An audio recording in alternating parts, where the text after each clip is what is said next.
তারা যদি আদেশ না মানে তাহলে একটাও মানা যাবে, কিন্তু তারা একটা মানছে আর একটা মানে নাই। এটার নাম হলো অপরচুনিস্ট।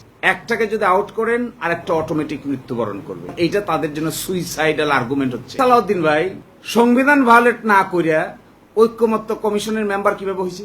বিএনপির 31 দফার 1 নম্বর দফা সংবিধান সংস্কার কমিশন গঠন। ওরা নিজেরাও সংশোধনে বিশ্বাস করে না। ওনাদের আর্গুমেন্ট হলো আদেশ মানবে না, কিন্তু থাকবে না শুধু গণভোট। জাতীয় নির্বাচন কি হবে? জাতীয় নির্বাচনের আর কি বেসিস আছে, কোথায় আছে? কে দেখাতে পারবে যে অমুক আইনের অমুক বিধি, অমুক প্রবিধি, অমুক সিদ্ধান্ত, অমুক জায়গা মতে 12ই মার্চে জাতীয় নির্বাচন অনুষ্ঠিত হবে?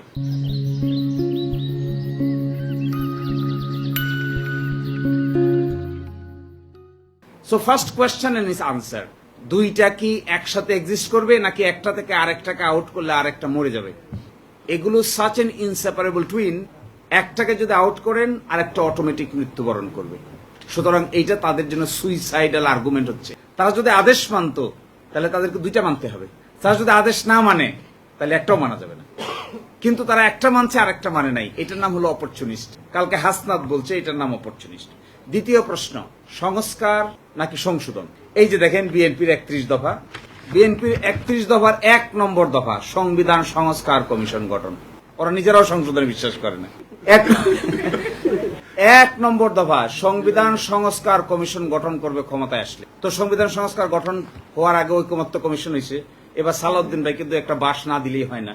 দেখেন কি কয় সে বলছে গতকালকে প্রধান নির্বাচন কমিশনার নাকি সংবিধান ভায়োলেট করে ওই শপথের পত্রটা তাকে পাঠিয়েছে। তাহলে আমার সালাউদ্দিন ভাই সংবিধান ভায়োলেট না করিয়া ঐকমত্য কমিশনের মেম্বার কিভাবে হয়েছে? ঐকমত্য কমিশনের one of the influential member ছিলেন mister home minister mister Salahuddin Ahmed.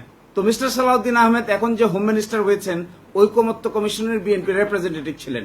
এটার যদি কোনো বৈধতা না থাকে, সাংবিধানিকভাবে তো ঐকমত্য কমিশন বলতে কিছু নাই, বাংলাদেশের কোনো আইনে তো ঐকমত্য কমিশনের কোনো বেসিস নাই। তাহলে এইটার সদস্য ওইটা হয়ে ওখানে ওই সদস্য হয়ে তিনি নিজে সংবিধান কিভাবে সংস্কার করা যায় ওই পরামর্শ দিচ্ছেন। ওটা কি হলো, সংবিধানের ভিতরে হয়েছে?